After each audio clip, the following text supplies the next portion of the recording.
call the meeting back to order. Welcome everybody here this evening. I have a motion moved by R. Herget, seconded by Doug Hutchison. Be it resolved that the Council of the Municipality of West Grey hereby returns to open session of Council at 7 p.m. Do I have any comments on this motion?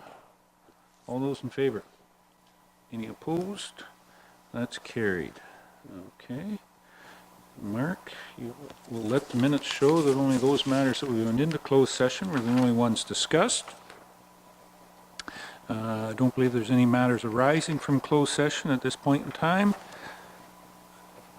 Consent agenda. I have a motion moved by Bev Cutting, seconded by Doug Hutchison.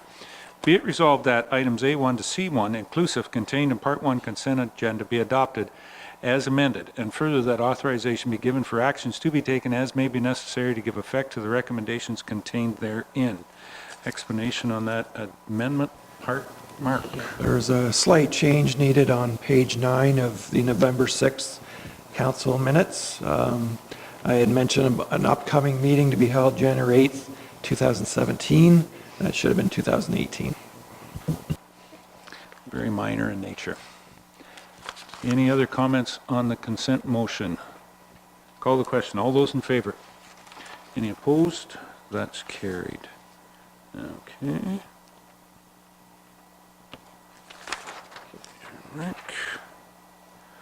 All right, that brings us down. Communications from Mayor and Council. Is there any council members have anything? Councillor Herget. Yes, so on Friday night, I attended the Farmer Appreciation Dinner put on by the Normanby Plowmen's Association, and that was very well attended by everybody in Ayton. And Jay Lennox and Tom Evans are on their way representing Grey and Bruce counties at the International Plowmen's Association World Competition. The Christmas tree lightings in Elmwood and Ayton yesterday. As well, the libraries of Grey and Bruce County are doing a Reads program in which I'm involved, and there's several other members of our community that are involved as well. And basically it's just to promote literacy and reading and writing in particular. So that'll be going on over the next several months. Thank you. Very good. And just to clarify that, I was there on Friday night as well too.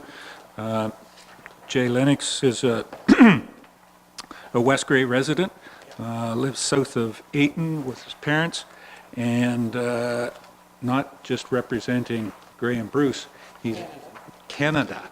Yes, he's representing Canada, and I thought it was interesting.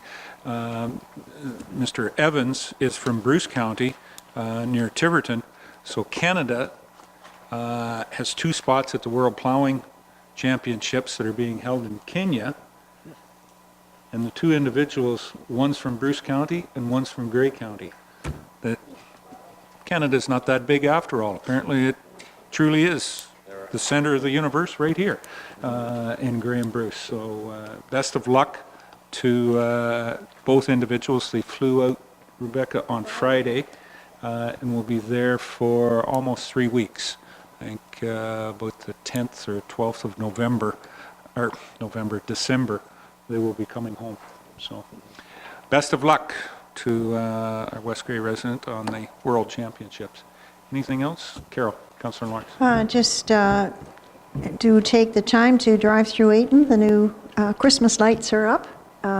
These were purchased through the Recreation Committee with monies that were that came from the Homecoming and the Homecoming Committee that was given to REC to purchase the lights, and they're all working now.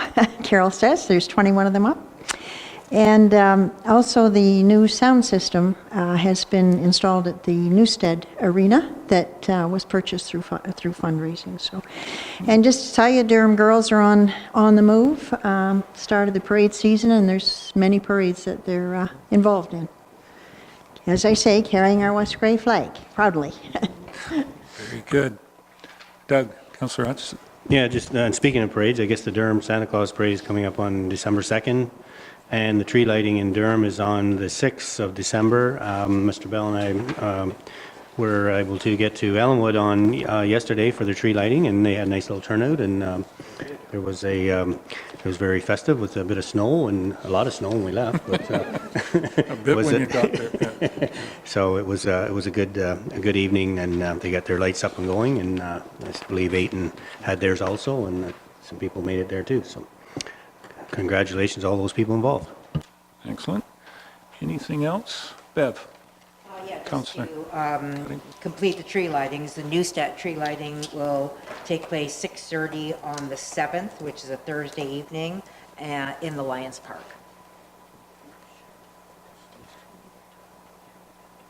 Okay. In the Lions Park?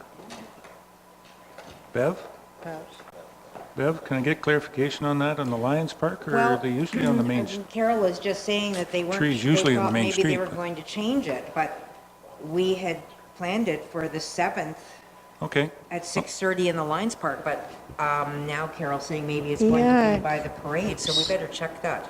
That just for, yeah, because Steve mentioned that they were contemplating changing it to after the parade on the Sunday, what's The that? 10th? No, The 3rd. the 3rd, yeah, so that has to Okay. be, That has to be confirmed. yeah. we'll get clarification for that. We do have a council meeting on the 4th, so Yeah. Yeah. let us make, Doug, you got any update on that? Yeah, I'm a little confused too, because I don't think the advertising, there was some concern apparently with the tree lighting being on the street and being on private property and traffic and whatnot, so the Newstead business people decided they weren't going to do a tree lighting on Main Street. And then Doug, that's a different day. issue, that this tree that's being lit for Christmas season is in the Lions Community Park. That's right. So The Steve- tree is already lit downtown, and it's connected to the That's right. streetlights. That's right. So, after talking with Steve, we didn't advertise the tree lighting in the Lions Park because we didn't think that, the people there didn't think that it would work out. So, because there's no really access to the park. So anyways, I don't know. I mean, what'd you say, there's no access to the park? Well, once the snow flies and they don't plow in there, so. And Well, some I people guess felt we- that they wouldn't be able to see it from the road very well. So my understanding that they weren't going to do that, but maybe Steve, maybe the parks have decided to go ahead with it. I don't know that. We didn't advertise Well, that.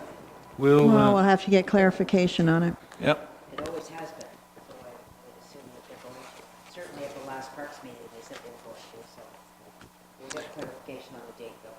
very That's good. why the tree was planted in the park, so it could be used for Christmas. All right. Anything else? A number of Christmas bazaars were on. I had the opportunity to be at Rockwood on Saturday. They did a very good one there. And we had a good, for Remembrance Day. Congratulations to the Durham girls for leading, oh no, you had to follow some of those high marching Canadian Forces gentlemen that those young legs were strode out there ahead of, but very good program put on by the Legion again for our veterans and Remembrance Day celebrations in Durham and at the Legion as well. Represented the municipality at the dinners. Legion in Durham does something that's slightly different than a number of other organizations who have a noon time or sometime before, but Durham recognizes theirs in the evening of November the 11th always. And one other thing to make mention of, the project from AECOM, Union Gas, has their information sessions, further information sessions, one here Wednesday, November 29th, 5 to 8 at the Durham Community Center. And the second one is Thursday, November 30th at the Sullivan Community School. That's a school, a public school in Desborough. So those are the two. And that one is 5 to 8 as well too, at the school to give an update on the expansion of the gas line. Truly from just outside here through to Owen Sound, so it goes through West Grey and the municipality of Chatsworth going north. So that is something, if anybody wants to get caught up on that. And I think that's about it for myself. Thank you very much. brings us down. We're a little bit ahead of time. Mr. Scott, are you representing Cuesta Planning tonight? Or? Oh, I didn't know just what whether you were still with Cuesta or not, so.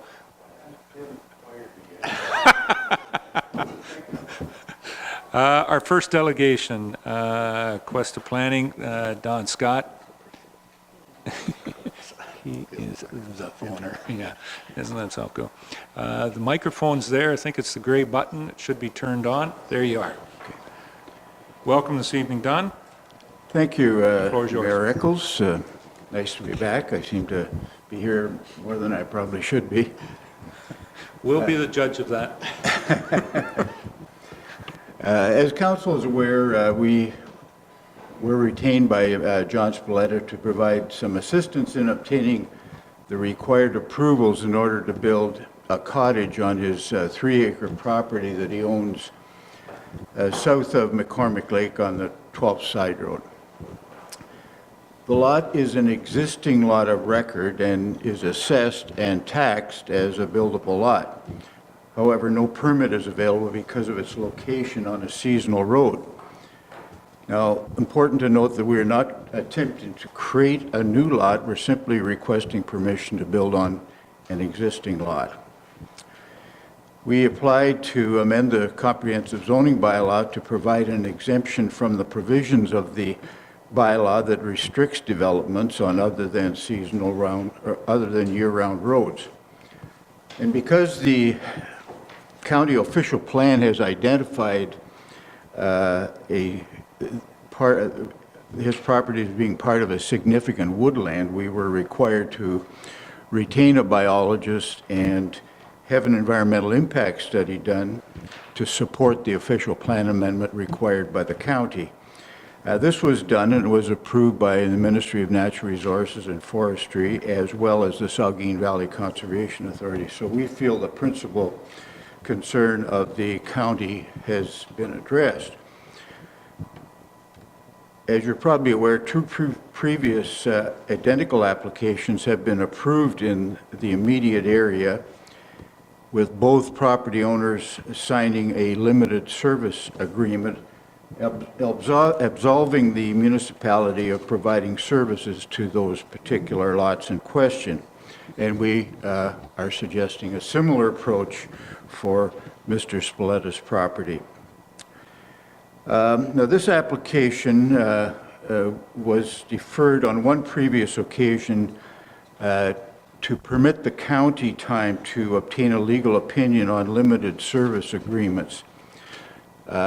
I assume they did that. We have never been privy to this opinion, so we're not too sure what it entails. Now, we did consult a municipal lawyer on this matter and sent him a copy of the draft bylaw that Mr. Turner had prepared, which uses holding provisions, the holding provision of the Planning Act to require the owner to enter into an agreement related to the provision of services. This is not a new technique at all.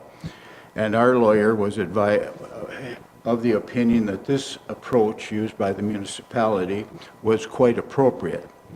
And as you're aware, or maybe I think you're aware, the limited services agreement approach has been used elsewhere in Grey and Bruce counties, particularly for older areas that were created prior to any zoning bylaws being enacted. And the limited service agreements are the most appropriate method, I feel, of dealing with these historic areas that enable property owners to build on their lots without taxing the municipality with additional servicing costs. So it's a technique that's been used elsewhere in Grey and Bruce counties.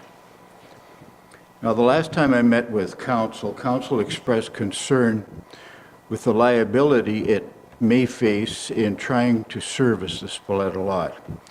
The problem is one primarily of fire trucks turning around in the area, not necessarily one of getting to the property. And in this regard, I would like to suggest that the service agreement require Mr. Spalletta to make the required modifications to his driveway that would permit a fire truck to turn around in this spot. Now, I met with county and your staff this past summer, and it was suggested that this requirement, as well as several loads of gravel along the Spoleta frontage, may be an acceptable solution to council. The turnaround in particular would be beneficial for this area in the event that service vehicles were needed in the area. Now, the zoning bylaw that Mark has prepared is sound, and the legal definitions of cottage dwelling and seasonal road are enforceable. When this bylaw is supported by a registrable limited service agreement, any new liability concerns for the municipality should disappear. In addition to the requirements of the bylaw, the limited service agreement could contain clauses related to the area of the municipal road along the Spoleta lot frontage being upgraded with gravel to ensure safe passage of vehicles. The laneway would be designed to provide a turnaround for a fire truck. And should the municipality to decide at some future date to upgrade the 12th side road, the owner of the Spoleta lands, whether it's John or a future purchaser, would be required to pay the cost of bringing this section up of the road for the entire frontage width to an acceptable municipal standard. Also in these agreements, the inclusion of a clause indemnifying the county and the municipality for any fire or accident emergency would be an appropriate clause. Now, these agreements are registered on title and they run with the land. The provisions of the bylaw are enforceable as they are anywhere else in the municipality, and the provisions of the agreement noted above would provide a significant degree of security for the municipality. Now, when we left the last meeting, your staff was going to conduct or contact your insurer in order to determine if one more seasonal use on this municipal road allowance was going to significantly affect the municipality's liability. We were not surprisingly, we were not invited to the meeting, and we're not certain what information was put in front of the municipal insurer. I'm not aware of any concern of the insurer or any other result of that meeting. And Mark has advised that we would not be privy to either the insurer's information or the municipality's legal opinion. That's understandable. We have attempted to address every concern that we could that was raised during the application and during the circulation of it, and I appreciate council providing us the opportunity to do that. This is a seasonal road, and the fact is acknowledged in the bylaw prepared by Mr. Turner confirms this and severely limits land use along this road. We feel that the proposed bylaw provides the municipality with assurances that there would be no servicing impact by approving the draft bylaw and requiring a limited service agreement. And I would note that my friend Mark has never been a great enthusiast of this particular application, so you can be quite assured that if he has prepared a bylaw and an agreement, that the municipality is going to be well taken care of. And I would request that council respect the previous bylaw amendments that were in this area, identical in most respects to that of Mr. Spoleta's. It is a reasonable and a fair approach to development on Mr. Spoleta's lot. Thank you. Any questions? If I can't answer them, I'm quite sure that John can. Any questions for Don at this point in time? Any member of council? The two agreements that you speak of, Can you give us a time frame of when those two agreements were in place in West Grey? They were approved by the previous municipality, Bentic Township. So they're Bentic another- Township, they're not, yeah. Well, I don't know how to argue against that, because I assume if you're going to disregard those two previous approvals, you're going to be disregarding everything that Bentic did, and I don't think you want to do that. No, but sometimes Maybe it would. that's, just wanted to clarify that. Not that it's Yeah. been done in the municipality of West Grey, but it was in the former Yeah, corporation of the Township of Bentic. Yeah, that's a fine line that you're drawing there, Miracles, but I agree it was done in Bentic Township, and, Right. okay. And Bentic Township hasn't existed for 18 years now, I think it is. Yes. Okay. Yeah. Rebecca, Councillor Hurd. I was just curious if the owner of the property is at all willing to upgrade the road from where it is now to his property, and I was just curious. I'm not too sure from where it is now to his property. We have got some estimates from the Works Department, which are basically not viable. They're in the hundreds of thousands of dollars. So that's, if you're doing a plan of subdivision or something like that, or if you're subdividing that whole road, it might be a possibility, but we're dealing with one individual who's prepared to improve the road in front of his place and to upgrade his driveway so a fire engine could turn around in it, which would be of benefit to the whole area, because there are 5 other cottages right along the south part of that lake. Sure, John. Could you use the microphone, please, John? So I don't have a...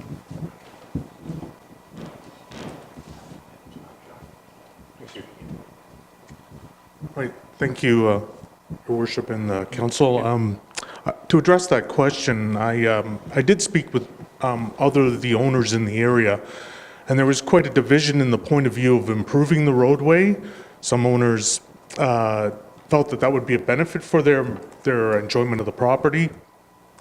Others felt that that would actually depreciate their properties because it's a fairly untraveled road. And as such, going through the process of actually paying for that much of paying the costs that are involved with that type of improvement would be something that I might be willing to share with a group of owners in the area, but not individually. And the owners in the area are certainly of a plural view on this. So I think that's probably not the right approach for most of the owners on the lake. So I hope that addresses your question. Good with that? Okay. Anything else? Okay. Well, Don, anything, sorry, Doug? Yeah, Councillor Hutchison. just to clarify, did we not have our fire chief, I believe, in here to talk to us about this, and he felt that he couldn't get a fire truck down that road, or he wasn't guaranteed it wasn't going to get stuck, basically? Was that not the opinion of our fire chief, that there were some issues with getting a fire truck in there? Are you looking for me to answer that question, or are you Or looking someone, I to just wanted to clarify that, because I the think... road, or I think Don wants Yeah. to take a whack at it first? That was the concern of the fire chief, was Right. he thought he might get stuck in front of the John's property, and there was no place to turn around in his driveway. And we wanted to address those. We were quite prepared to, as part of that service agreement, to address those issues and make sure that you could turn around in there, because there's really I don't think there's another place in there. So we were quite prepared to do that. I think he mentioned too about a corduroy road and whatnot, but like you said, there are other cottages in there that are expecting to be serviced by a fire truck if there's an issue? Well, they're there. I think the fire chief has admitted that there's going to be no service provided in the wintertime. Yeah, that's right. Okay, and we don't expect that either.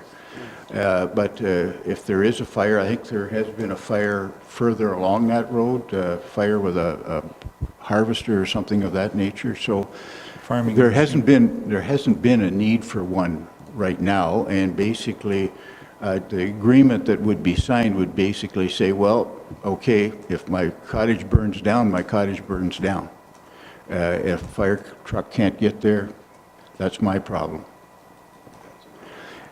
Right. I think what John would like to do is, instead of spending any more money, with lawyers and especially planners, Is it to different?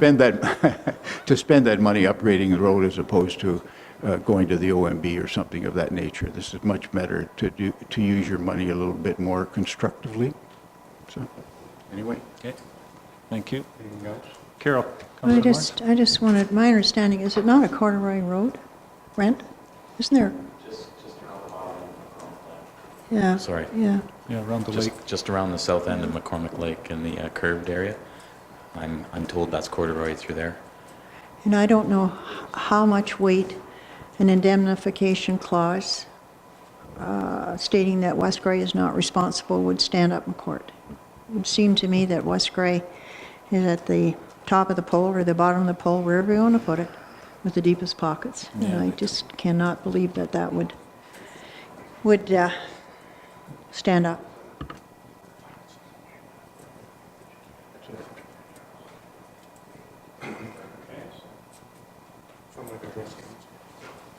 John? Yep, still got a couple of minutes. Yes, thank you. To answer your question, there are legal non-conforming cottages already existing on the lake that already have services, well, I shouldn't say service agreements, they are still entitled to services. So you have the responsibility already weighing on you, on the county, pardon me, for those services. My efforts would be really to improve your access to the lake air community or the area there as such by improving the roadway in my area, and you're fully welcome, the fire department's fully welcome to use it to access the area. I think it's worth noting that it would be very difficult. I can see the fire chief's point of view to access around that area, but I think by allowing me the opportunity to improve my section of the roadway, you in fact have a safer access to the area as it would be if this motion were approved. Okay. Carol? Could you explain how you are going to improve your section of the roadway as you've, and how far is that? We've agreed to, or John hasn't, would agree to gravel the road allowance definitely in front of his frontage, which does have potholes in it now. I don't know the extent of this corduroy road. There are probably sections, and that would be probably the most economical way of upgrading that area is to put a certain amount of gravel on that road so that all vehicles could pass that area safely. So you're saying he's agreed to upgrade the road only in front of his property? Is that what I'm gathering from what you're saying? That's what we're saying right now, but we haven't we haven't even discussed the merits or the conditions of any non-service or services, limited services agreement, I'm trying to say. Yep. That would be an issue that would be worked out with Brent and others as to what's the appropriate area, how much gravel is supposed to go on, and things of that nature. I'm not an engineer. I can't really say. Okay. Any other questions or comments for Don or John? Well, thank you, Mr. Spletta. Thank you, Mr. Scott. Always informative. Okay, we do have we have one other individual. We have 3 delegations on for tonight, but the second delegation has canceled. Ilse van der Hout has canceled. So I was wondering, Ms. Leibold, do you want to wait until your scheduled time at 7:45, or could we impose on you?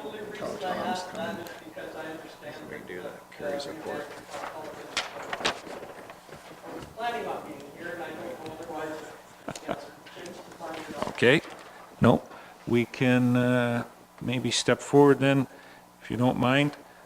We'll step forward. We can certainly wait if there's somebody you're expecting, Carol, and we'll get some other business done here. Carrie, I think yours is the first staff report there.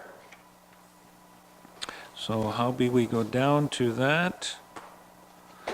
I think, Carrie, yours is the first one, is starting with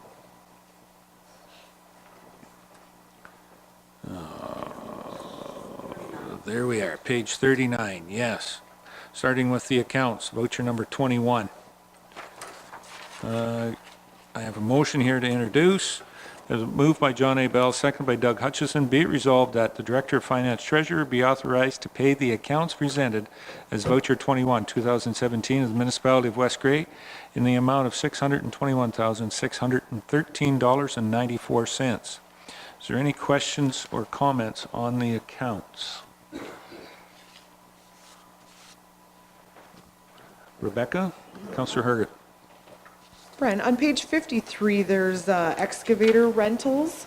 I was just curious if you could elaborate on why we were renting them or what project they were being used for, please.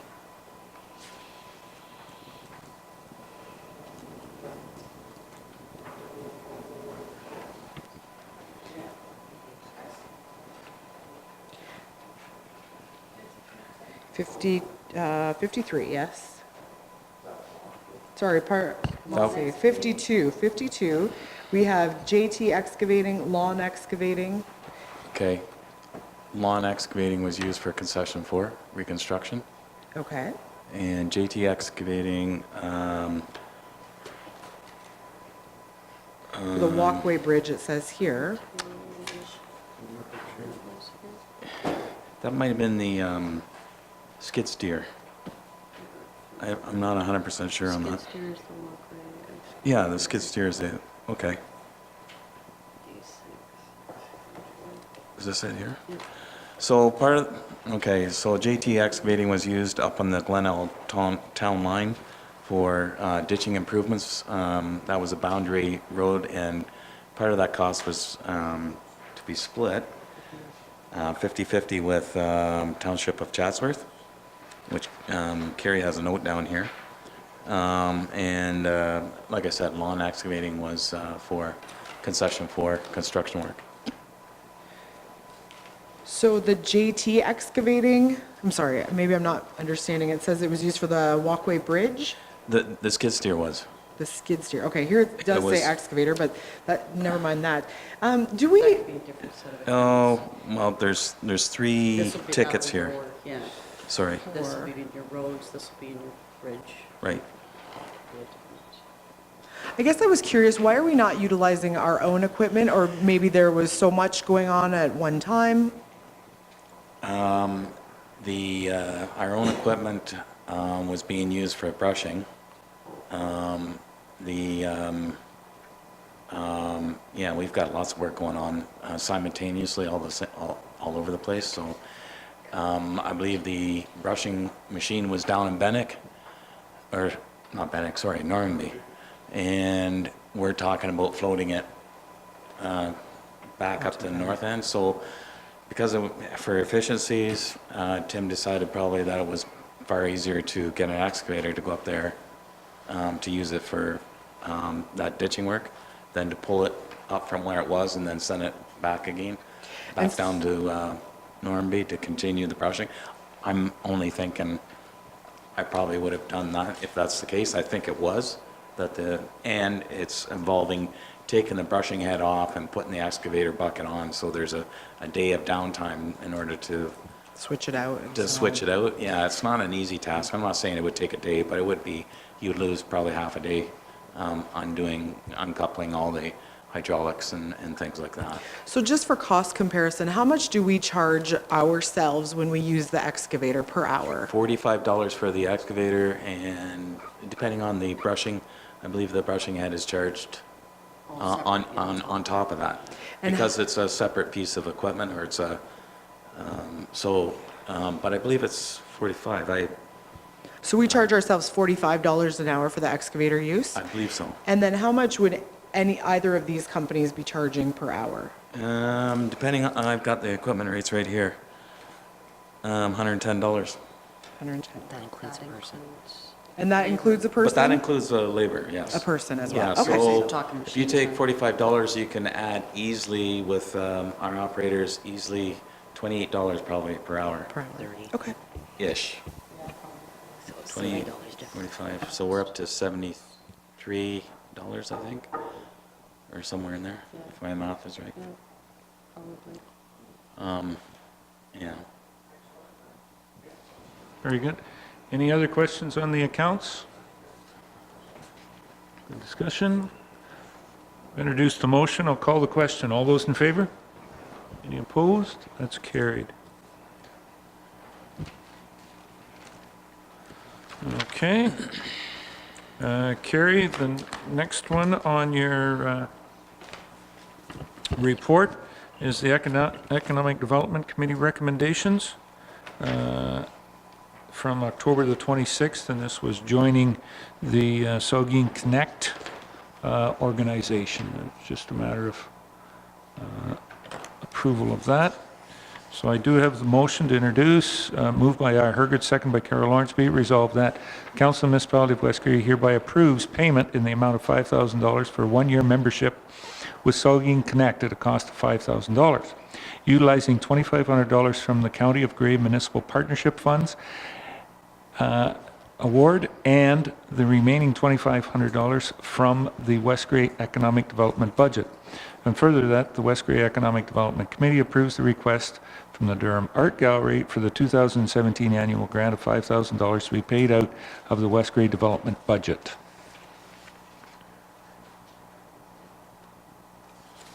Any questions or comments on the motion? Doug, Councillor Hutchison. Sorry, just a point of clarification. In that $5,000 that we received as a grant from the county, 2,500 of that went to, is going towards writing profiles to recognize some of our business, right? Yes. I don't think that comes out there clearly in that statement there. Well, it doesn't, no, it doesn't state what Doesn't the other state. 2,500, it just It's says used for. 2,500 of the 5,000 Right. is And- going to this program. And 2,500 comes from the Economic Development Committee. So the other Yep. 2,500 that we received is being used to promote businesses in For West another Grey. project, yes. Yes, okay, Yep. all right. Okay, Rebecca? Can I make an amendment? The very last line there, it says paid out of the West Grey Development budget, it should be economic development. I'll consider that a friendly amendment. Well, you moved the motion, so yeah, I'm hoping you will. Yeah. Yes, it was just There, please. included, economic development budget. Very good. I'm not sure I'd allow anybody in my chambers with that type of a sweater on. Thank you very much, Mr. Was that a true NHL team they were playing? Welcome, Tom. We'll talk about that later at break. Okay. Sorry to everybody out there for that interruption. Any other questions on the motion? Call the question. All those in favor? Any opposed? That's carried. Very good. Anything else, Carrie? Any other questions for Carrie at this time? Doing very good. Anybody else that you're looking for, Carol? Or is this the best that you've got to come in? Okay, do you want to wait another few minutes and we can? Okay, we'll do that then. Brent, I think we're down to Public Works, and that's on page 60.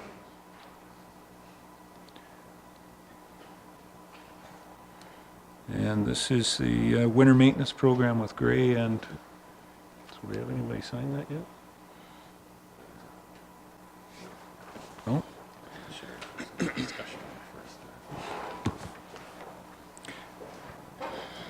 So that's the bylaw, yeah, the bylaws. Is there any discussion or questions on Yeah, I'd be that? happy to field questions if anybody had any. It's one that we have done numerous times, number of years, This is just Slightly- renewing it. Slightly changing some of the vernacular, but pretty much the same agreement. Yep. They did increase the cost this year for the annual extra maintenance that we have to provide on Gray Road 27 or Durham Road West. Yes. And I've done the math and figured that it's a reasonable amount of money that West Gray is receiving. Okay. So if there's no other questions, that's on our bylaws. The second one is dealing, Brent, with contracted winter maintenance in Ayton. I'm going to introduce the motion, and then we'll see if there's any questions or comments. I have a motion moved by Rob Thompson, seconded by John A. Bell. Be it resolved that the Council of the Municipality of West Gray hereby approves hiring a seasonal worker for the winter maintenance work in Ayton at an estimated cost of $10,000 for 16 weeks. And further, that Council approves the purchase of a used blower at an approximate cost of $3,000 to $5,000. Any questions or comments on this? Start with Rebecca, Councillor Hergert, and then Councillor Lawrence. Brent, I was just curious, how much do we have in the budget for winter maintenance for Ayton? Oh, it's all lumped in. Yeah, it's all It's all one? It's all lumped into my, yeah, I don't have anything split out. No. Separated, okay. No. Carol? Thanks. Would this be 7 days a week? My concern is at the arena.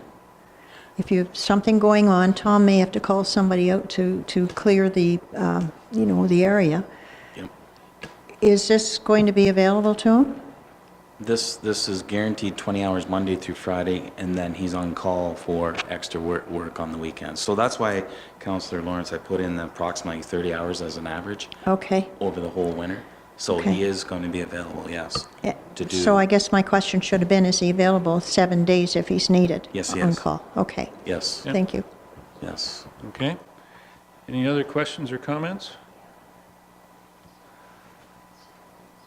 So this will address, I know on Friday night, I was at Ayton and at dinner, and there was some concern that some signs had gone up in Ayton, that there was going to be no sidewalk maintenance or winter maintenance on some of these streets. This will maintain the sidewalk. The signs are on sidewalks that have never been cleaned, and this will maintain the way that the sidewalks have been done in the past. Correct, Your Worship. Yep. All right. We've had it contracted by a contractor before, but now it's going to be a West Gray employee, seasonal employee doing the work. Okay? All right, any other questions? Call the question. All those in favor? Any opposed? That's carried. All right.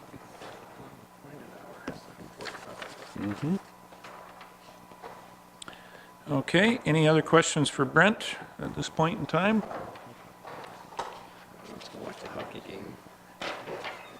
You go home now and watch the Leafs, yeah, and their small winning streak. Okay, fine. We're at 7:45, so Ms. Leibold, the floor is yours. Carol wants to have a discussion give us some information about fundraising activities and Yes, such. Mayor Eccles and Council, Sure. thank you for allowing me a time to address you.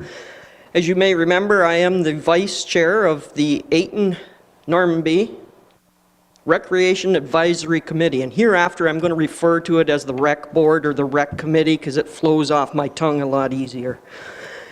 As a result of discussion at more than one of our meetings, we passed a motion at our October meeting that I would approach council and request that all Rec Committee fundraisers be rent exempt.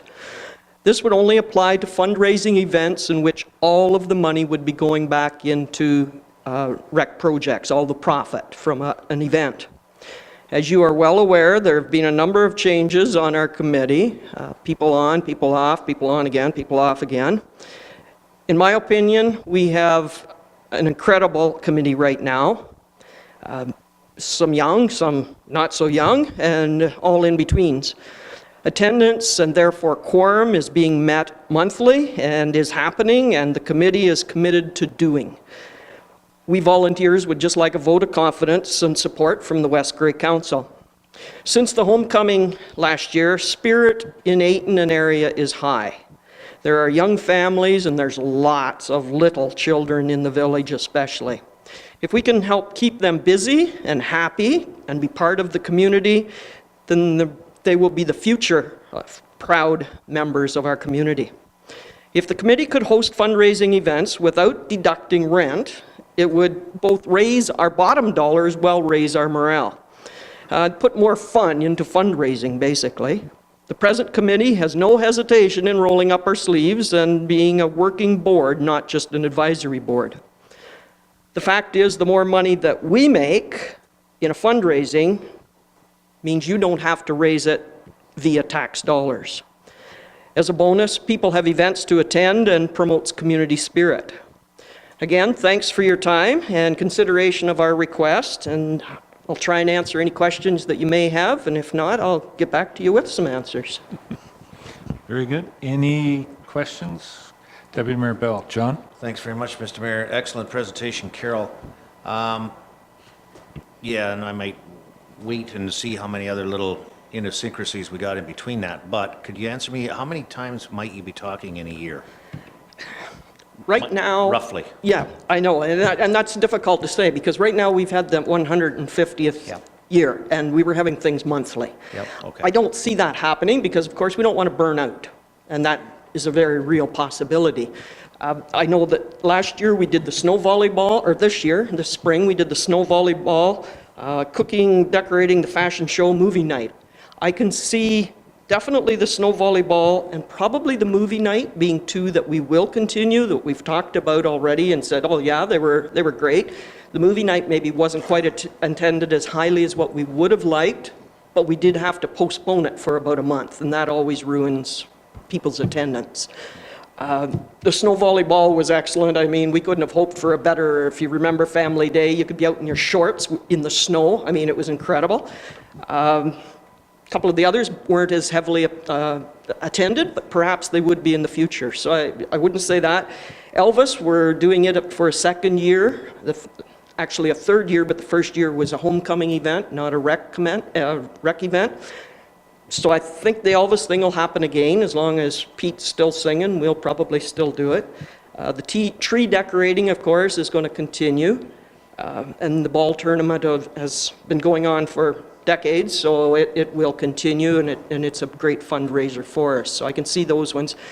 Beyond that, we like to use some imagination and try some new stuff as well. So I can see, right now, I can probably see at least kind of 5. Yeah, okay, 5 to half a dozen, okay. Yeah. And along with that, Carol, you're talking the arena, the hall, Centennial Hall, the ball diamond, whatever it takes, whatever you're using? Depends on which event we're having. Elvis, we have to have at the Arena Hall, obviously. Yep. The movie night was at Centennial Hall and was fine.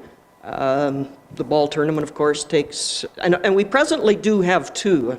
I think you all are aware of that. We do have 2 free rentals. Yep, yep. So these are just 3 more. Okay, thank you.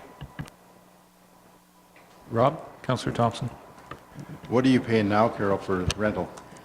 The going rate. You're paying Yeah, we pay the going rate, You have- whatever it is. You have 2 free events, you're allowed 2 free a year, and then they have to pay the full amount? Yes, for the third, fourth, fifth, we pay the full price. Mr. Mayor? Carol? Just so council understands too, Carol is not just asking for Normanby, but when the discussion was like, whatever we do with one, we do with them all. So this would be for everyone. And if I might just say, I've been asking periodically over the years many times for this. So I do want to speak in favor of it because it's not like a service club where they, in turn, they raise funds, but then it goes out to various things. Any money that's raised by the rec committees, the 3 of them, goes back into West Gray facilities. So, you know, it's not like we're asking for something that is going to go out to other areas. It's coming back into the West Gray facilities. And I really would ask council to think long and hard on this, and I would hope allow it. You could put a cap on it, you know, whether it's 4 or 6 a year or whatever. But do remember, it's raising money and coming back in here. And it's the examples are like Ayton is going to do the bleachers, the new bleachers in the ballpark. Well, that's something that really should hit the levy, but they're going to do it. Same at Newstead, painting the ceiling. And so those are the kinds of things they're doing with their money, and it's bettering our own facilities. Any other comments? Could I give some advice to council in relation to your comments, Carol, that we take a look at what effect or reaction this will have as we are in budget at the present moment. Not that it's certainly, we're not at the point of saying that it is complete, but I would like to, you know, take the recommendation and how that implications would be with the budget process. I think, you know, Tom, Randy, in the 3 facilities, our managers have worked in some of that revenue that's in the facilities. And obviously, if council was to make this decision, how much it is, and I want to get clarification on that. There's something sticks in the back of my mind that the recreation committees had a slightly subsidized rate on rentals. Have you been cheating us, Tom? I thought that there was, but I want to get clarification on that from Kerry. Because sometimes they're in there and occasionally it gets forgot. So we'll take a look through that and take a look at what is in there. I don't think it's something we're going to put into place for December 1st, 2017, Mark, but we will look towards for the 2018 budget cycle. I certainly appreciate that. I guess I will give you one little quick farm analogy if I can. If I take a bushel of grain and you give me a bushel of grain, as council, you give the rec board a bushel of grain. If we take that bushel of grain and plant it, we can get a whole lot more bushels in the long run. I know it costs us money to produce that, but if we can create more money for you, and that's basically what the rec board wants to do. We're out to help you, and I've sat on your side of the table. I know that there are budgeting and there are expenses, and we do hope to do that. One other thing I'd like to just say, and we didn't really talk about this as council, but I personally would make sure that if we can avoid taking a booking from someone else, we wouldn't want to do that, because obviously that would hurt us in the pocketbook, so why would we do that? So I think if we can work around and make sure that it's a day or an evening or whatever we have that isn't already booked, that we'd work that as well as we could. Yep, very good. All right. Well, I thank you very much, Carol. Thank you. Thank you for once again, your support. council, for your time. Very good. Okay. I can get that from here. I don't want many people to know that. But I control that one too. Okay. Thank you. All right. think we're done with Brent's report, so that brings us down to page 63. Would be your report, Mark, and starting with the Quest of Planning Consultants. Yeah, as the council may recall, the Committee of the Whole Planning Committee met on November 13th, and at that time, a representative from Quest of Planning, not Mr. Scott, but Nick Cowick. Nick was present, as well as Phil Jemmett, to discuss the issue of their draft plan of subdivision and the proposed extension of that draft plan of subdivision. As you're aware, the county agrees the approval authority for plans of subdivision, and they also approve any extensions of draft plan. But they do seek the input from municipalities before making a decision. Typically, it's on a 1-year extension. It can be on a 2-year or more, depending on circumstances. So after that meeting, I did receive a correspondence from Quest of Planning requesting that consideration of a 1-year extension. So I'd seek council's input or direction. Any comments? Questions at this point in time on that? Doug, Councillor Hutchison. Well, I would see going forward with the extension, but I do really think between the county and our municipality that we work with Mr. Jemmett to try to move this development forward, because there is a lot of angst in Newstead to see some development, and it would be nice to go forward with that. So hopefully between the county and ourselves and maybe some local builders and real estate people, that we can try to get something going there. So I'm not sure after a year, if nothing's happened after a year again, then we need to look at this at that point and decide where it's going. But hopefully within a year, we can see something happen there. Mark, and then I'll go to Carol. Just further to that, the current extension lapses January 8th, 2018. And if council is willing to entertain a 1-year extension, I do have another clause that council may want to consider in the resolution or motion, saying that further that council strongly encourages the property owner to seriously consider available options that will serve to expedite development of the subdivision. Thanks, Mark, for that clarification. Carol, Councillor Well, Mark. that clause pretty much covers what I was going to say. Councillor Hutchison is saying we should assist him with developers and real estate. I think that's up to Mr. Jemmett. But I would agree with giving a 1-year only extension to give him that opportunity. But he does have to do the work, and he talked about wanting to sell it, but talked about waiting till developers or real estate people came to him. I believe he is the one that has to put the effort into it. And if we give him a year, he has that opportunity to do it. Okay. Bev, Councillor. Yeah, I agree with the 1 year, but I would like to make it clear that that 1 year is maybe a final extension. And really, how many years have we extended this, Mark, now? 20? 18? It's certainly not being, we're not being nasty here. This is really something that needs to be done, and hopefully if he can get it sold in the year, then there could be some development or some progress on it, or change the configuration of the subdivision or whatever it is. But I would like to see it that it is a 1 year only.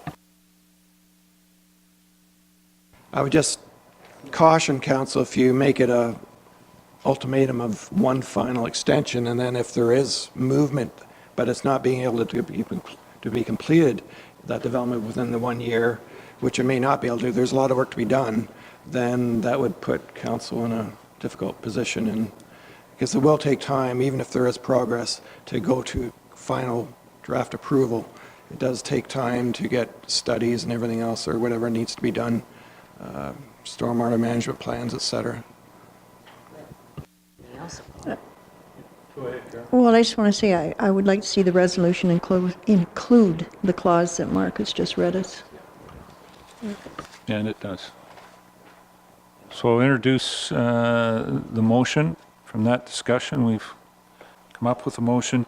Moved by John A. Bell, second by Doug Hutchison. Be it resolved that the Council of the Municipality of West Grey hereby supports a one-year extension of draft plan approval for the Phil Gemmett draft plan of subdivision 42T 97005. And further that, Council strongly encourages the property owner to seriously consider available options that will serve to expedite development of the subdivision. Rebecca, comments? There is another draft plan of subdivision in Newstead as well. When does that come up for a renewal or extension? I believe there was a 2-year extension to Mr. Gutsky's draft plan of subdivision, so I would suspect, I'm not positive, but I would think it might have at least a year to A year go. remaining on it? And of course, we have seen some movement there, and obviously there has been some interaction between his consultant and Mr. Gutsky on some other issues surrounding his development or potentially expanding his development. Okay, any other questions at this point in time? I think the wording will probably be expressed back to Mr. Gemmett that the economic trends at the time are certainly favorable to moving forward with a project of this nature. So, okay, any other questions on the motion? Comments? Call the question. All those in favor? Any opposed? That's carried. All right. Thank you, Mark. The next one, Mark, seeking direction on the Fire Protection and Prevention Act, Bill 160, which... Yes, I'm not an expert on the fire medic delivery service. I do recall the city of Owen Sound had gone through that, looking at that option, and they couldn't do it at the time, I believe. But basically, the premise of the request is that asking that the province not be able to impose that delivery service on an unwilling municipality. So if council wishes to support, I have a resolution to that effect. Pass it out. Well, I'm looking forward for that motion. Is there any other comments? As Mark looks.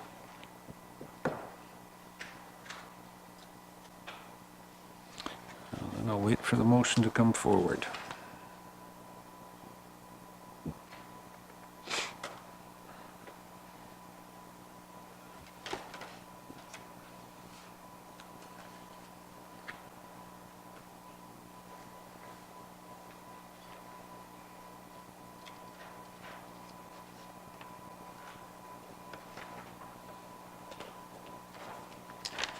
Thanks, Mark. So we have a motion moved by Carol Lawrence, seconded by Bev Cutting. Be it resolved that the Council of the Municipality of West Grey hereby supports the Association of Municipalities of Ontario demand for the province to amend Bill 160, Strengthening Quality and Accountability for Patients Act, to prevent arbitrators the scope of authority to impose a fire medic service delivery on an unwilling municipal government. And further than a supporting letter be forwarded to the Premier of Ontario, Minister of Health and Long-Term Care, Minister of Community Safety and Correctional Services, the Minister of Labour, the Minister of Municipal Affairs, the Association of Municipalities of Ontario, and local MPPs. Any comments on the motion itself? Call the question. All those in favor? Any opposed? That's carried. All right. Next one, Mark, you have is the town of Lakeshore. And after some of the flooding issues, it's more like just a lake shore down there at some points in time in Essex County.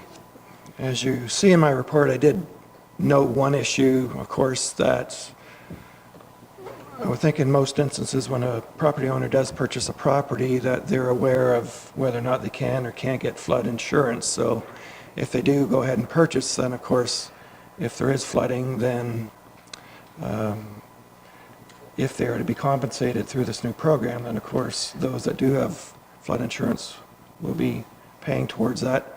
On the flip side, certainly with the climate change that we're seeing throughout the world now is creating more frequent flooding events and more prone, of course, to subsequent costs relating to flooding. So I'm just looking for council direction. Comments? Carol? Councillor Lawrence? Well, going back to our flood in Durham, 97, money was raised publicly to help those people who were flooded and who didn't have insurance. I don't think that it's different strokes for different folks. If some people are paying their own flood insurance and other people who are in flood-prone areas cannot get it, but would be looking to the ratepayers to, or the provincial taxpayers, I guess, to form a fund. I think it should be left. There's usually, sometimes there's disaster funding, and certainly there's public, public donations. And I don't feel that we should support that. I will not be voting for it if it comes to a vote. Anybody else? Deputy Mayor Bell? I'm in the same mind as Councillor Lawrence. I think in this day and age, you have the opportunity to purchase that. If you can, great. If you can't, well, there's a reason why you can't. And I think we should receive this for information, and I won't shall we say, support this either. I think there's too many variables in here, and I think it'd be bad business on behalf of the municipality. Okay. Are you making that a motion, Mr. Bell, just to receive? Just receive. Very good. Seconder for that, Councillor Lawrence. Moves that we receive the correspondence from Lakeshore. All those in favor of receiving? Any opposed? That's carried. All right. Do it that way. The next one, Mark. Bill 148. Yeah, Bill 148, Fair Workplace, Better Jobs Act, another interesting act proposed by the province. Many of those coming on stream these days. Certainly a lot of concerns, among them being our MPP Bill Walker, Ontario Chamber of Commerce, various tourism organizations throughout the province, including Grey County Tourism, a number of councils, Town of Mono, Township of Montague, Township of Drummond, North Elmsley, and the Township of Frontenac, have all passed resolutions noting their concerns with Bill 148. There is some good news, however, since I did draft my report. There is going to be proposed amendments to the bill, which will address huge concerns that municipalities had regarding on-call payments and equal pay for equal work provisions. So if those amendments are made to this bill, it'd be a lot more palatable. It doesn't quite address some of the concerns, for instance, in the Ontario Chamber of Commerce regarding the quick implementation of the minimum wage increase. They have completed a report, I believe, indicating at least in their report, indicating it has the potential to end up losing 185,000 jobs in the province. So they do have some concerns, as well as, I believe, the Ontario Federation of Agriculture, similar concerns about the wage increase, but certainly the province is going in the right direction to remove some of those other more noteworthy concerns. So I'm looking for any council indication of support of these concerns. I do have a resolution prepared. Councillor Lawrence. Carol? Well, I think the information and the exemption they've made is a help, but there are still several other issues, and certainly seeing what the Western Ontario Wardens Caucus has sent in, they raise a number of other issues. And I would so move if you have a motion there, Mark. Got you down here. They want to... They can do it at that end. They jumped on it. Any other comments on this at this point in time?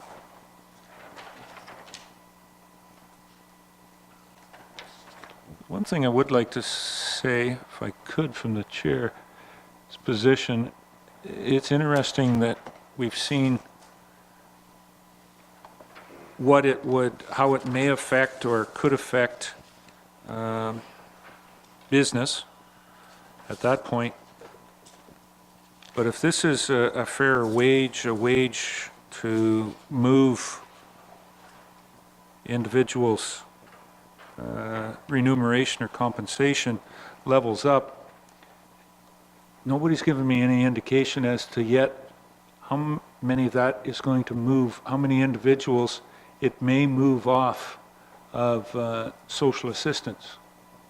Or are there going to be changes to the rules of where the capping point is in social assistance today? Wouldn't you think was that's strange. possible, Mr. Mayor, because it's usually tied somewhat to the minimum wage? So you'll likely see that bar go up?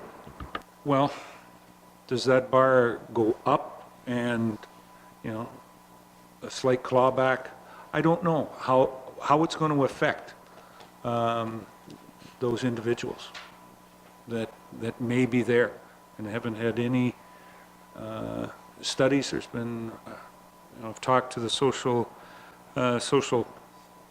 services director at the county, and she has not seen anything come out yet on that side of where this may impact. Yeah. I guess if it's, the other one is, student rates at $11, is it going to affect their granting OSAP, Ontario Student Grants, that, no, you didn't, you made $14 or $15 an hour instead of $11, so you've got X number, and that's going to be contracted. I have no idea on that aspect of it, and nobody seems to have addressed or asked that question to get an answer. Carol? I would venture to say that the province hasn't got the answers either, because they probably haven't even considered it yet. Well, I just had to say that. Mr. Souza said he's going to have a balanced budget. It's going to come from cuts somewhere along the line. Doug?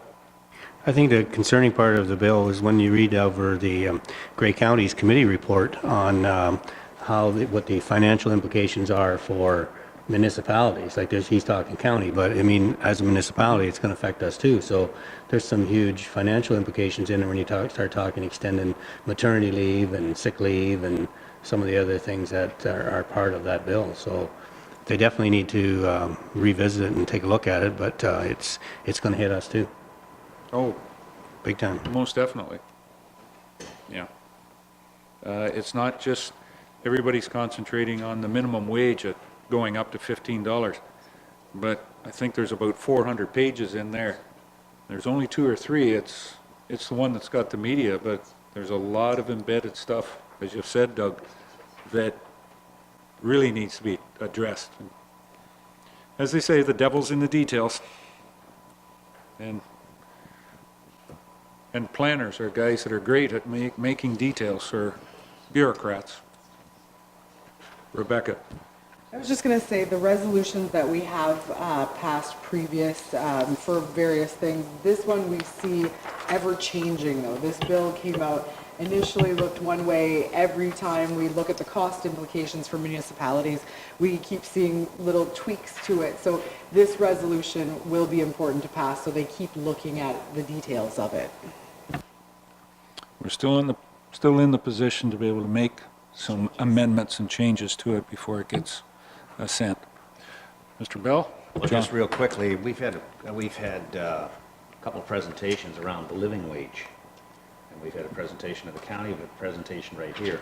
I'm curious to know if the living wage, if instead this goes forward, if that affects the living wage, or does that just move the poverty line up, and they're still going to want the living wage on top of this minimum wage? And I mean, going forward, I think we'll have to, as everybody is well aware, we'll have to watch it carefully, but this is a moving target, there's no doubt about that.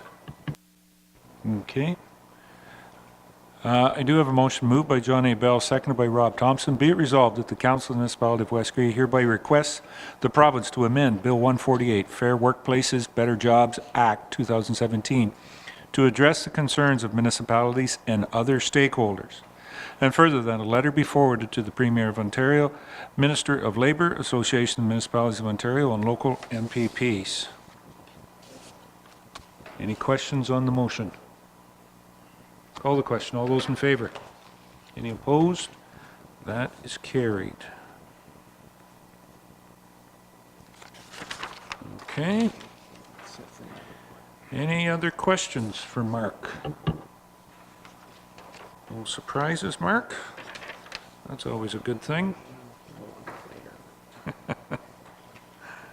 All right, that's it for staff reports. We are down to bylaws. And in dealing with that, we have 5 bylaws on the docket, Mark, so go ahead. Yeah, obviously, the first one relates to bylaw 9 of 2017 for Mr. Spaletta, who obviously with Mr. Scott was a delegation earlier in the meeting. I guess to advise of some of the options available. Certainly, council can move and second a resolution to give 3 readings to the bylaw and pass the bylaw, or they can introduce it 3 readings, and obviously if it's defeated, then notice goes out accordingly. I do have a motion to refuse the bylaw if that's council's preference, and then I guess there's also, obviously, if council wanted to defer the bylaw for whatever reason, if there was more information that council was looking for. However, just to be aware that this bylaw has been deferred a number of times, either at the request of the proponent or the municipality, in seeking various opinions. So at some point, the proponent through the Planning Act can appeal to the OMB for a non-decision. You're waving your head, Don? Yeah, you can do that, correct? Oh, fine. Anyway, so those are some of the options available to the municipality, so I'd look for direction. Comments on how to introduce this bylaw after hearing what Mark said?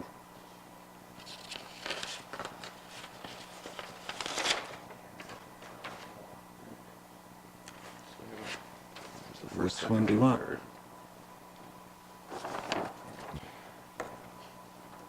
All right.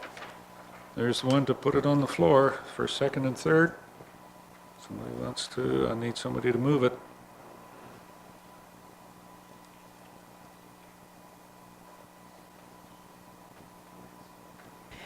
Can I ask for clarification? Mark said one of the options was to refuse the bylaw, but in order to do that, what we would do is when the bylaw is on the table, if we're not in favor, we vote against it, and it would be refused in that way if it isn't passed, right? Yeah, the bylaw, if the resolution is defeated, the bylaw is likewise defeated, so Yeah. a notice of decision would go out, and obviously the proponent has the ability to appeal that decision to the Ontario Municipal Board, as long as it's still in existence.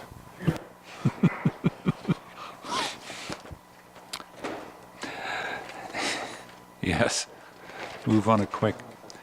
I do have a motion moved by Rob Thompson, seconded by Doug Hutchison. Be it resolved that bylaw number 9, 2017, being a bylaw to rezone lands described as Part Lot 29, Concession 2, WGR, former Township of Bentinck, Municipality of West Grey, Spaletta, be now read a first, second, and third time, passed and numbered, and that the said bylaw be signed by the mayor and the CEO, deputy clerk, sealed with the seal of the corporation, and be engrossed in the bylaw book. Any questions or comments on the motion? Call the question. Oh, Just wanted to Okay. make him. I will ahead, not be Carol. supporting this motion, Mr. Mayor.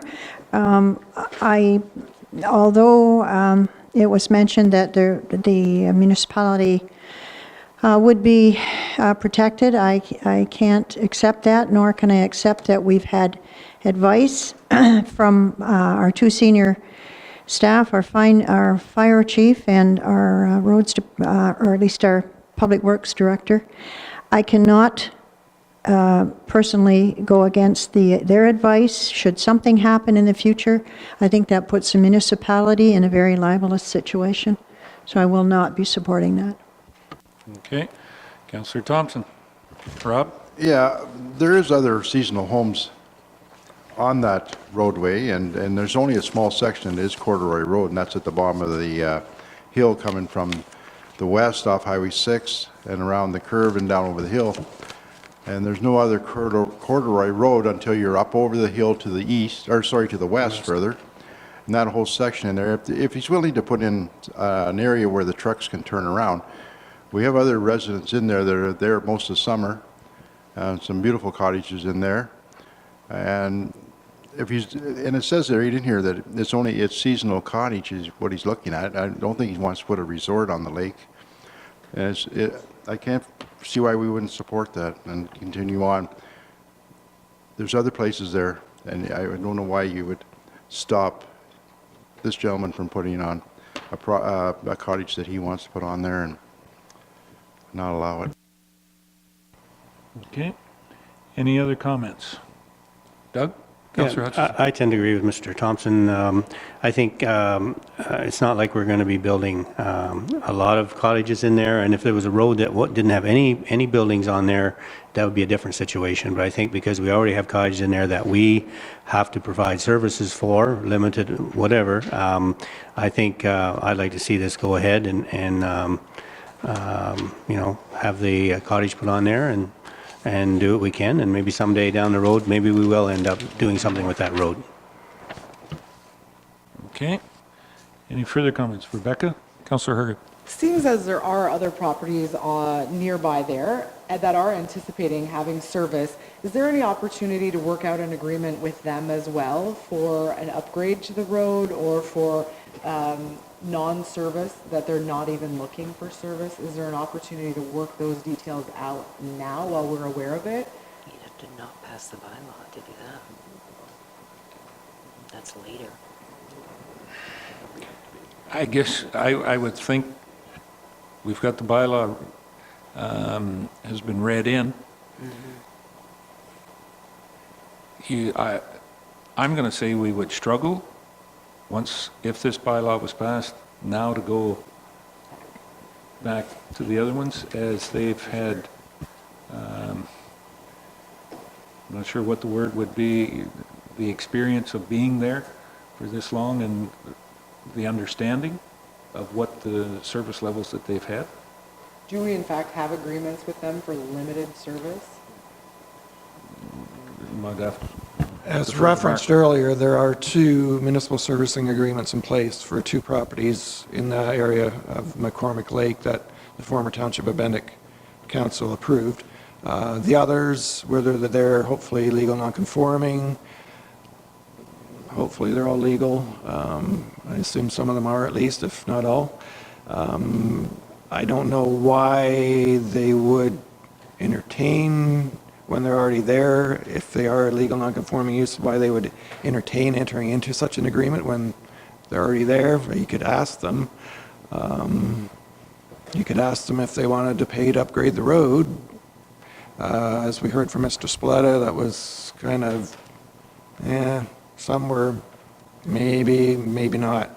If some didn't feel it would be a benefit to them, it might increase, I don't know, traffic or be a detriment to the natural area. So you could ask, but I don't think it could be enforced. Councillor Lawrence. Carol? I just want to say it was mentioned that the former municipality, not West Gray, had allowed or had approved. I just want to say 2 wrongs don't make a right. Just because it was done by a former municipality, it doesn't need to be carried on here, and I would request a recorded vote, please.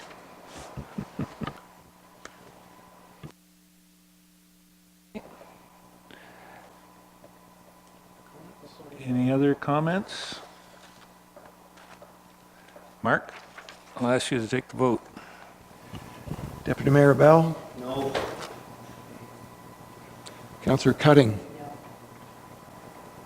Mayor Eccles? No.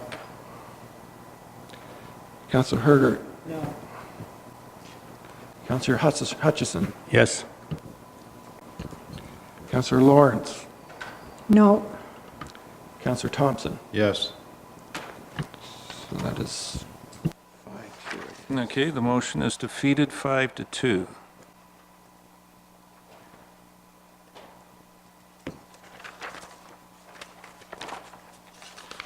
All right. Bylaw number 106 is a bylaw repealing the appointment of a drainage superintendent. I have a motion moved by R. Herget, seconded by Carol Lawrence. Be it resolved that bylaw number 106, 2017, being a bylaw to repeal bylaw number 18, 2011, being a bylaw that appointed Harold McKnight as drainage superintendent for the municipality of West Grey, be now read a first, second, and third time, passed and numbered, and that the said bylaw be signed by the mayor and clerk, sealed with the seal of the corporation, and be engrossed in the bylaw book. Any questions or comments on this? Call the question. All those in favor? Any opposed? That's carried.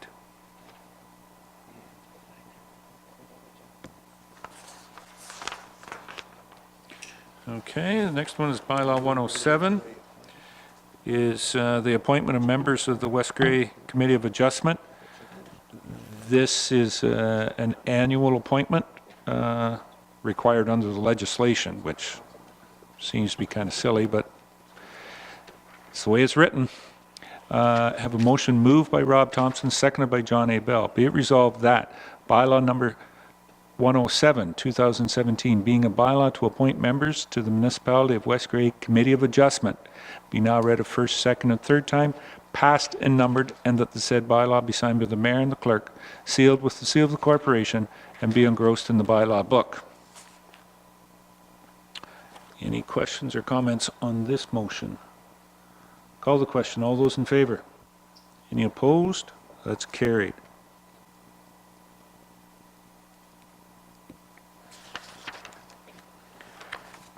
Bylaw 108 is a winter maintenance agreement between West Grey and Grey County. I have a motion moved by R. Herget, seconded by Bev Cutting. Be it resolved that bylaw number 108, 2017, being a bylaw to enter into a winter maintenance agreement between the Municipality of West Grey and the County of Grey, be now read a first, second, and third time, passed and numbered, and that the said bylaw be signed by the mayor and the clerk, sealed with the seal of the corporation, and be engrossed in the bylaw book. Is there any questions or comments on this motion? Call the question. All those in favor? Any opposed? That's carried.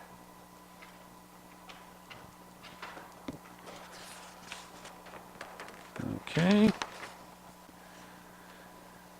Bylaw number 109 has been recommended by the Planning Committee and the Committee of Adjustment for approval. I have a motion moved by Doug Hutchison, seconded by Rob Thompson. Be it resolved that bylaw number 109, 2017, being a bylaw to rezone lands, described as part lots 103 and 104, concession 2,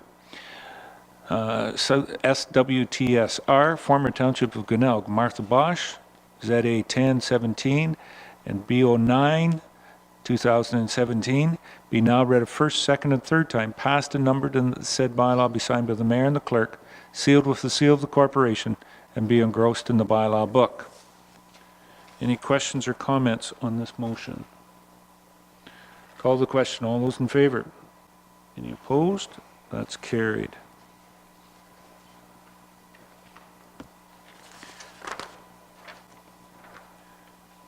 Next one is bylaw 110.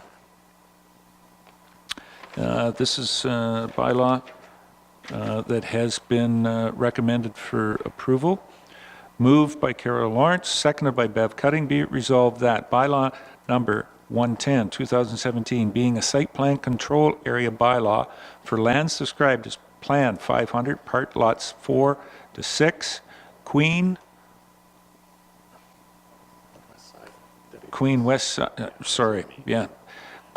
W/S 26 and 24, Queen Street South, former town of Durham, Bruce Gilkinson, be now read a first, second, and third time, passed and numbered, and that the said bylaw be signed by the mayor and the clerk, sealed with the seal of the corporation, and be engrossed in the bylaw book.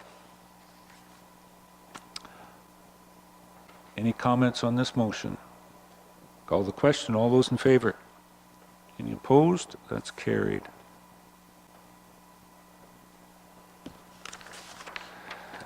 Number 111 is a confirming bylaw.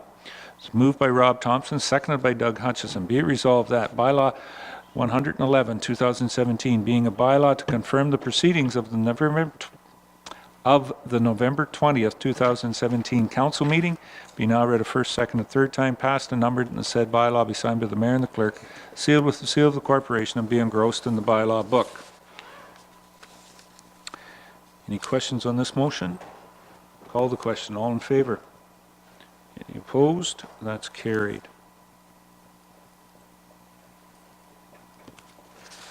Okay. That's it for bylaws, Mark. New business.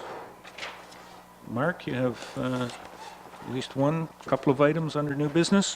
One item, when we did, for council pass the 2018 committee meetings, or council meeting and committee of the whole meeting dates, as well as committee of adjustment, committee of the whole planning meetings, I missed the fact that we had, one of the dates approved was the February 12, 2018 West Surrey Committee of Adjustment meeting, and then thereafter the West Surrey Committee of the whole planning meeting, if in fact it was needed. I kind of forgot that I am actually on vacation the week before that in a land far away. So, A land or an island? yeah, a country far away. So there's also an approved February 12th Committee of the whole meeting, but our Director of Finance can take the minutes for that meeting. However, for the planning meeting, I think I really would need to be there to prepare the agenda and then be at the meeting itself. So I am proposing changing that February 12th meeting to either February 19th or February 20th. Now, February 19th, we do meet in the evening at council. However, February 19th is also Family Day, and I know during the day, at least one council member has indicated about not being too keen about a day meeting during Family Day, but so I did note February 20th as a possibility as well, if whatever council wishes. The Tuesday would be February 20th. Right. If we go that way, so, all right.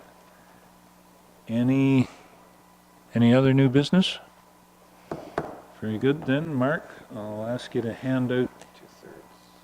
We'll need. Does council prefer the 20th or the 19th? 20th.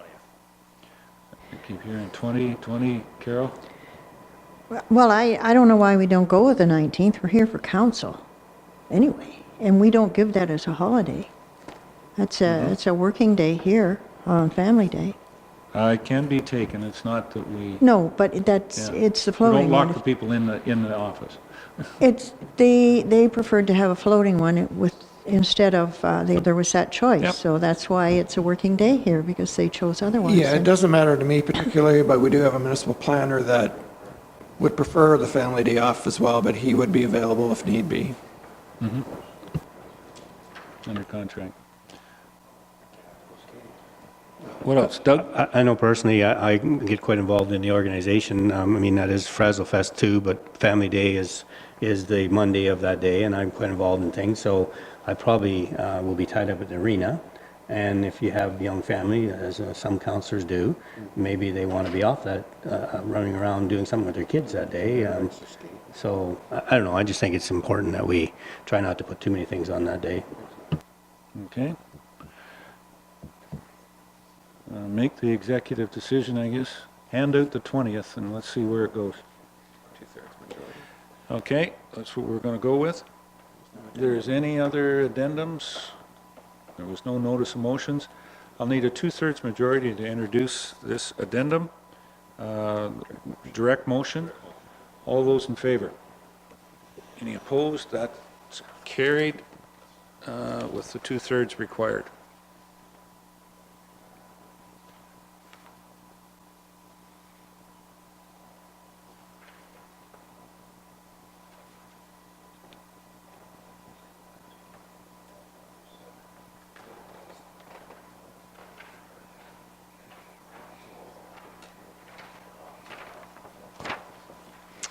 Okay, I have a motion moved by Rob Thompson, seconded by Doug Hutchison. Be it resolved that the Council of the Municipality of West Grey hereby approves changing February 12, 2018 West Grey Committee of Adjustment meeting to February 20th, 2018, commencing at 1 p.m.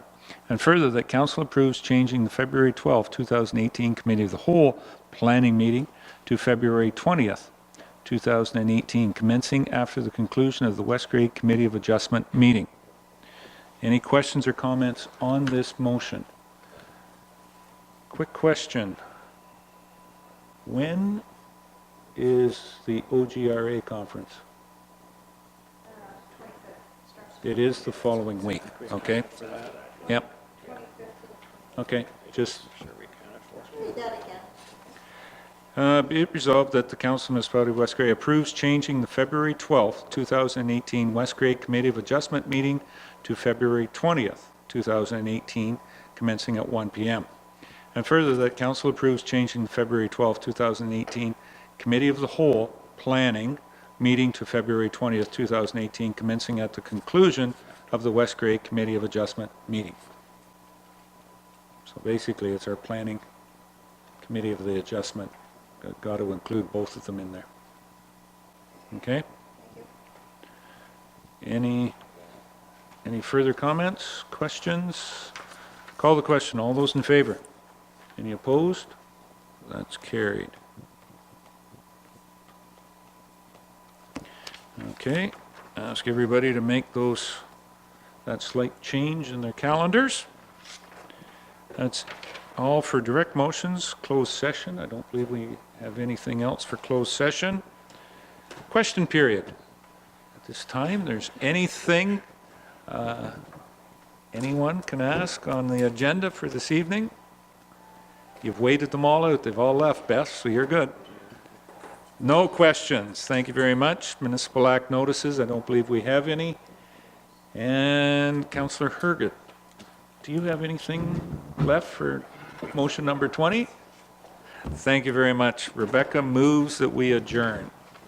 So we do stand adjourned.